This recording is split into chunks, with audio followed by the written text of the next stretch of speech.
Ya, es Vanguero. Muy buenas tardes, ingeniero. Somos del grupo número 2. El mismo está conformado por los estudiantes Kevin Martínez Mora, Jocelyn Presente. Caiza, Pamela Cuenca y quien les habla, Leonardo Jardín Siccho. A continuación, yo como representante del grupo voy a presentar el tema de vulneración de derechos constitucionales de libertad por parte del Estado y sus instituciones en favor del desconocimiento de los mismos en el periodo temporal de la pandemia COVID-19. Respecto al título, nos encontramos que posee los dos componentes básicos que todo título debe tener: un problema y una temporalidad. El problema, el desconocimiento respecto a los derechos de libertad, mismos que como posteriormente se detallarán, están en el artículo 76 de la Constitución, y la temporalidad, el periodo 2020 a mediados del 2022, que es lo que realmente se considera como tal pandemia. A continuación procedo con la explicación del trabajo como tal. Listo, en cuanto al trabajo investigativo, tenemos que la pregunta central es: ¿cuál es el grado de incidencia del desconocimiento público de los derechos de libertad sobre la violación de estos por parte del Estado y sus instituciones en el contexto de la pandemia COVID-19 en el Ecuador?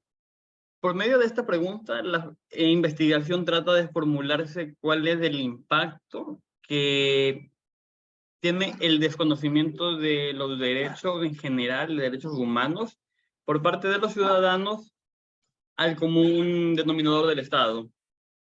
A continuación, mi compañera Jocelyn Caiza me va a ayudar con la lectura de la parte que dice delimitación del estudio. Por favor, Jocelyn, lee lo que está ahí. Delimitación del estudio. Campo, derecho, área constitucional, aspecto, derechos de libertad, lugar, Cantón Guayaquil, límite temporal, 2023. Tipo de investigación explicativa. Muestra no probabilística. Tema: vulneración a los derechos constitucionales de libertad por parte del Estado y sus instituciones en favor del desconocimiento de los mismos en el periodo temporal de la pandemia COVID-19. Muchas gracias, Jocelyn. A continuación, parto con explicar el tema general de la delimitación. La delimitación se da directamente en el campo del derecho, más enfocado en el área constitucional. ¿Por qué? Porque hablamos de los derechos de libertad, derechos que están dentro de la Constitución en el artículo 66. Temporalidad, como le explicaba, es desde la pandemia hasta actualmente el 2023, pero mayormente el estudio se condensa hasta el 2022. El tipo de investigación explicativa es en la cual se demuestra un siniestro por medio de exposición del problema, como pueden ser fuentes bibliográficas, y análisis cuantitativo, que eso lo explicamos más adelante. No, cualitativo. Adelante. Respecto a la muestra no probabilística, ¿qué quiere decir muestra no probabilística? Usualmente la muestra puede darse por medio de dos formas. La muestra probabilística, que sería tomar un conjunto muestra de un conjunto o universo. En este caso, el conjunto universo podría ser tranquilamente la ciudad de Guayaquil, que tiene, según el INEC, en el 2020, cerca de 3.5 millones de habitantes. La muestra sería, por ejemplo, 1000 personas de Guayaquil. Ya, la muestra no probabilística es una muestra en la cual no ocupo la fórmula de Corcham para determinar dicha muestra, ni tener un grado de error ni de certeza. Lo que yo hago con la muestra no probabilística es directamente preguntarle a personas que saben del tema. En el caso concreto, estudiantes de Derecho. Todo eso igual se va a explicar con más profundidad a continuación. Por favor, Pamela, lee lo que dice justificación de la investigación para explicarlo. Justificación de investigación. Exposición de la manera en que durante la pandemia COVID-19 una serie de derechos de libertad fueron conculcados por el Estado y sus instituciones, detonando ello una suerte de alarma internacional y un gran número de denuncias públicas por extralimitación de los estados de excepción. Ok, listo. Como tal, la limitación se le explica claramente en el enunciado que acaba de leer mi compañera Pamela, que fue la misma persona que planteó la limitación de la investigación, pero de manera explicativa únicamente es un trabajo expositivo. en el cual se exponen las vulneraciones a los derechos que tuvo el ciudadano común. Estas vulneraciones se vieron más en la entrevista, no tanto en el apartado teórico, porque no hay como tal papers o trabajos escritos sobre el tema con una relevancia académica. Sin embargo, por medio de componentes de realidad social se logra determinar que existe este problema. Por favor, la siguiente diapositiva.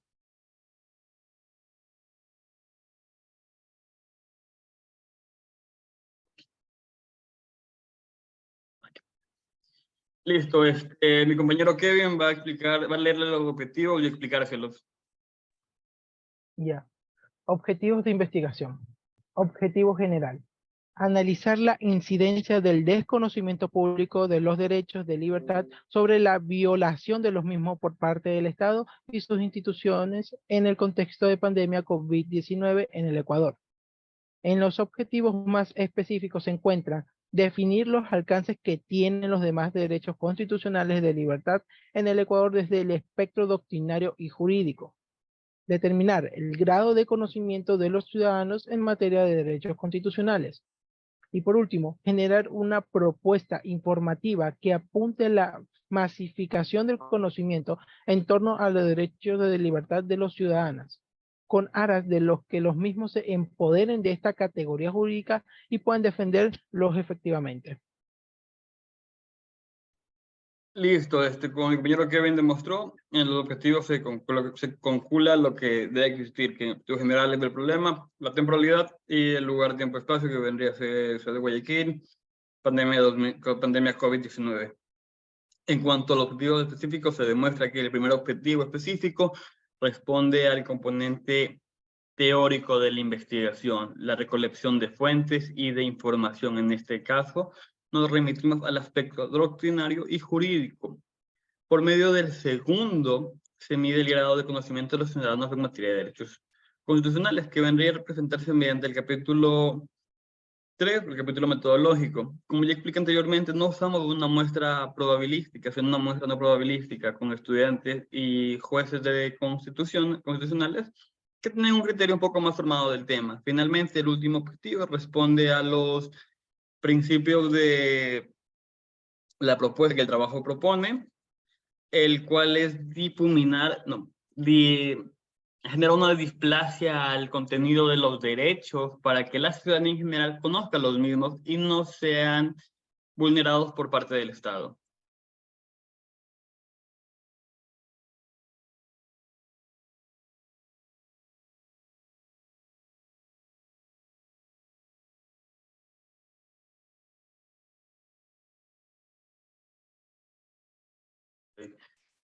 Ya, abogado. Ahorita mi compañera Pamela, por favor, va a explicarnos qué fue el marco teórico, qué temas se comprendieron por medio del mismo. Marco teórico. Bases teóricas. Marco constitucional ecuatoriano, derechos de libertad, teoría de contenido esencial de derechos, teoría absoluta de contenido esencial, teoría relativa del contenido esencial, estado de excepción, estado de emergencia, el desconocimiento de derecho como factor desencadenante de la violación de derechos, marco histórico, derechos humanos. Para tener un poco de la cápita del tema, las bases teóricas, bueno, aquí no podemos ver toda la información porque esto fue muy grande, pero se lo explicamos brevemente. En las bases teóricas contamos con que el marco constitucional ecuatoriano, a rasgos generales, a partir del 2008 con la Revolución Ciudadana, se gestó una nueva constitución, con la cual el Estado propiamente dejó de ser un Estado de derechos, que es básicamente un Estado positivista, para ser un Estado de derechos, en los cuales se respeta mayormente y se da más privilegio a los derechos humanos, ya que la misma norma toma como fuente principal tratados internacionales de derechos humanos. Respecto a los derechos de libertad, son derechos de primera generación, y la teoría del contenido esencial de derechos es lo que acabo de explicar, que básicamente la Constitución se ampara en el contenido de los derechos mismos que se amparan en normativa internacional, que da un desglose mayor del tema a nivel histórico. La teoría absoluta del contenido, voy a cambiar la imagen, perdón, disculpe. Respecto al estado de excepción, es el único estado en el cual el gobierno puede disponer la violación de derechos, que únicamente son de movilización, de asociación y en algunos de expresión, pero en este caso no fue de expresión. Aunque hubieron violaciones al derecho de expresión cuando la gente demostraba que en hospitales existían cuerpos masivos en las morgues de los hospitales. El estado de emergencia, como el nombre lo dice, simplemente es la definición de un estado de emergencia sanitaria, lo que sucedía en torno al COVID-19, y el desconocimiento de los derechos fundamentales es la investigación que llevamos a cabo, en la cual se determinaba que la ciudadanía propiamente no conoce los derechos que posee, y no únicamente los derechos humanos que posee, sino en general todo su bagaje de derechos. Es una ficción jurídica creer que las personas conocen la norma, inclusive nosotros que estamos próximos a terminar la carrera, no conocemos la plenitud del contenido de muchos derechos esenciales, ni el contenido de todos los códigos normativos existentes en nuestro país. Como fundamento, el marco histórico simplemente es un desglose rápido de derechos de primera y segunda generación. De tercera generación no tanto, porque tercera generación ya tocaba derechos laborales y no eran aplicables al tema. Listo, respecto al marco conceptual, el compañero Kevin va a decirnos los términos que se exponen en el trabajo y la compañera Jocelyn va a decirnos la normativa que se utilizó o que dio fundamento a la investigación realizada.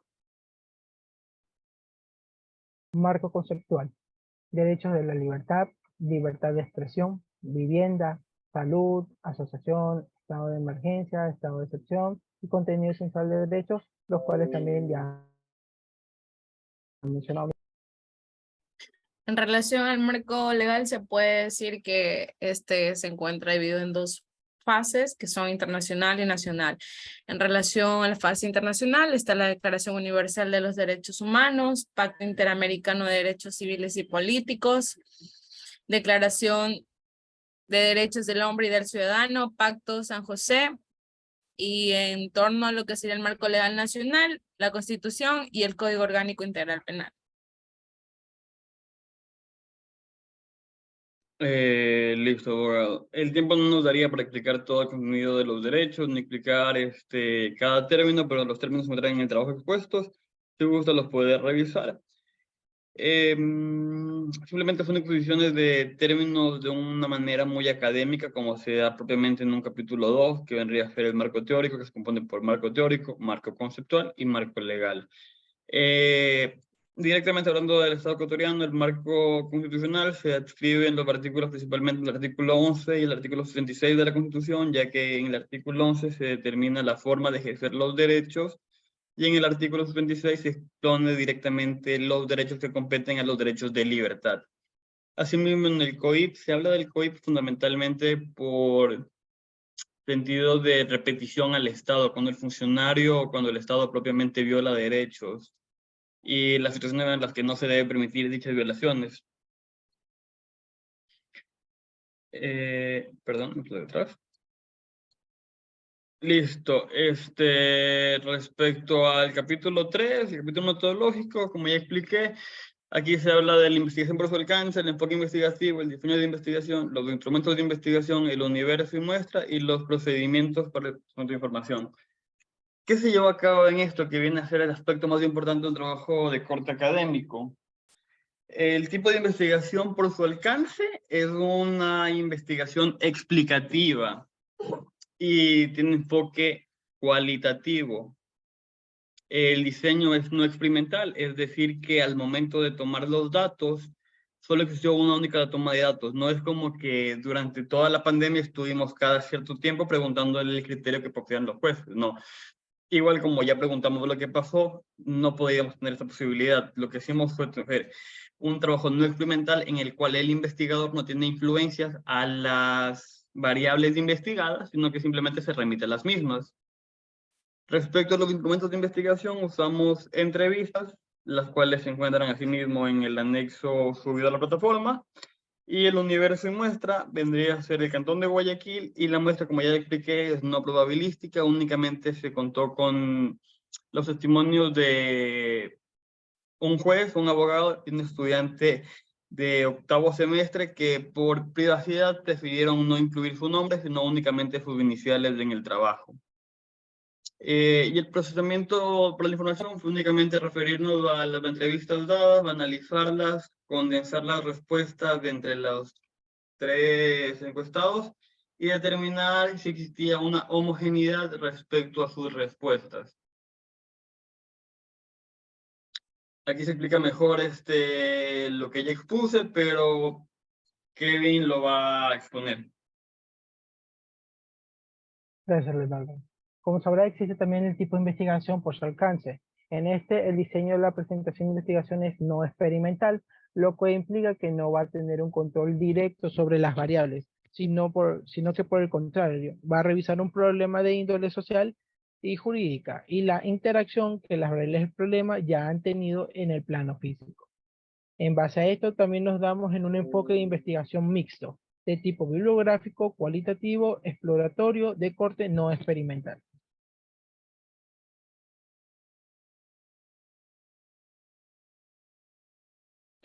Listo. ¿Qué les compañero? Por favor, Jocelyn, explícale al doctor el contenido de la muestra del universo de una manera más detallada de lo que ya expliqué.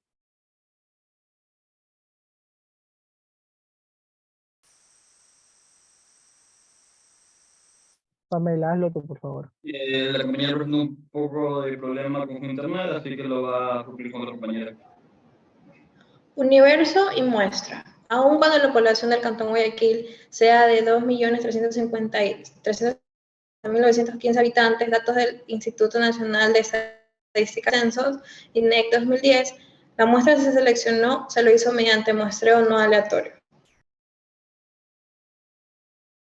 ¿Por qué en este momento mi compañera habla del INEC 2010 cuando yo empecé hablaba del INEC 2023? Porque el INEC 2023 aún no se establece como una fuente propia, porque no hay un informe creado, y el único informe que tiene mucha relevancia, del cual se habla bastante, es del INEC 2010, el cual fue un censo muy importante para el Ecuador.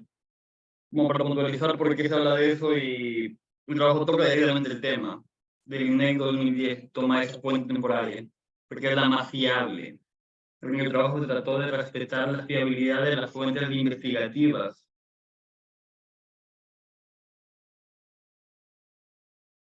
A continuación, mi compañero Kevin le va a explicar las propuestas y recomendaciones.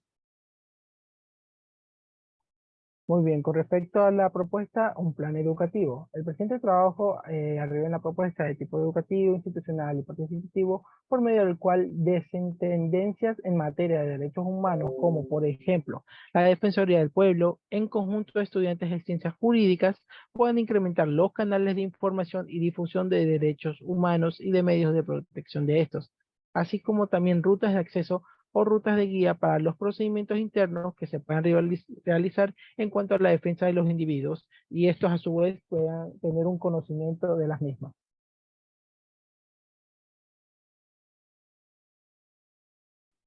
Ya, las conclusiones la va a leer nuestra compañera Pamela.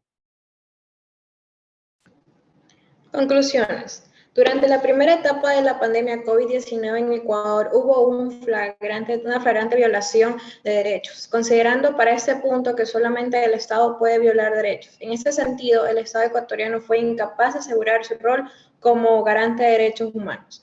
El Estado ha incurrido en falta de publicidad del contenido de la norma y de los derechos humanos. Hay desconocimiento de derechos por parte de gran parte de la población ecuatoriana, que hay pocos o nulos incentivos gubernamentales para hablar de derechos humanos y educar en torno a derechos humanos, y que ha habido una violación flagrante de derechos humanos durante pandemia que fue denunciada a través de instituciones públicas como la Defensoría del Pueblo. Problema se va alimentando en gran medida para la falta de efectividad de los mecanismos participativos para promover la defensa de los derechos en el sector público, además de la falta de la relación del Estado con los individuos.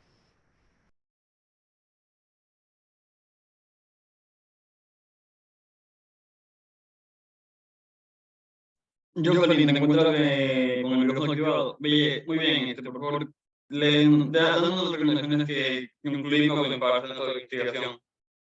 Ya, las recomendaciones en base a nuestra investigación serían 3. La primera sería necesario para futuros estudios alimentar la base teórica y cualitativa con una determinación cuantitativa, a través de bases de datos por medios de las cuales no solamente se pueda conocer el criterio de los estudios del derecho, sino también de la población. 2, resultaría relevante en futuros estudios generar un enfoque interdisciplinario que abarque en la criminalización de los derechos, aspectos económicos y sociales. 3, hacer estudios que hagan referencia no solamente al conocimiento general o socioeconómico de derecho, sino también el conocimiento interino en las carreras de derecho de las universidades de la ciudad de Guayaquil.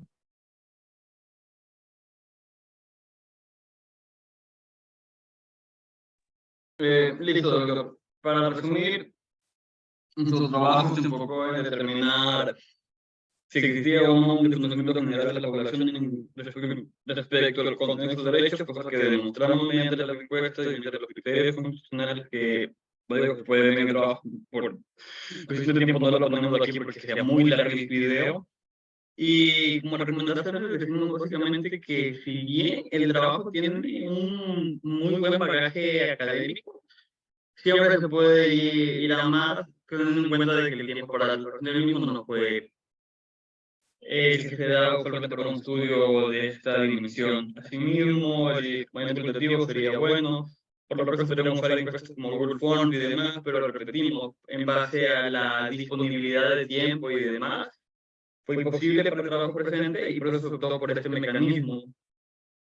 Asimismo, se habla de la criminalización de los derechos, de los aspectos económicos y en cuanto a los aspectos sociales. ¿Por qué?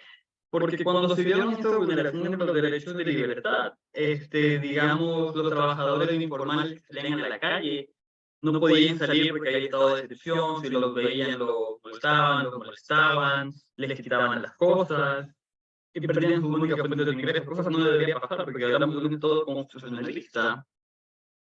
Y asimismo también sería bueno no únicamente tener conocimiento de lo que consideran los estudiantes o ya abogados o jueces, sino también lo que consideran los arquitectos, los informáticos, en general todas las carreras que hay en la Universidad de Guayaquil, ya que en el test, al ser un alma mater, es el centro de las futuras generaciones que van a estar en cargos relevantes en el Estado, y sería bueno tener un conocimiento más condensado, ya que ellos poseen fuentes que nosotros no, debido a su nivel de estudio y a su rama específica de la educación.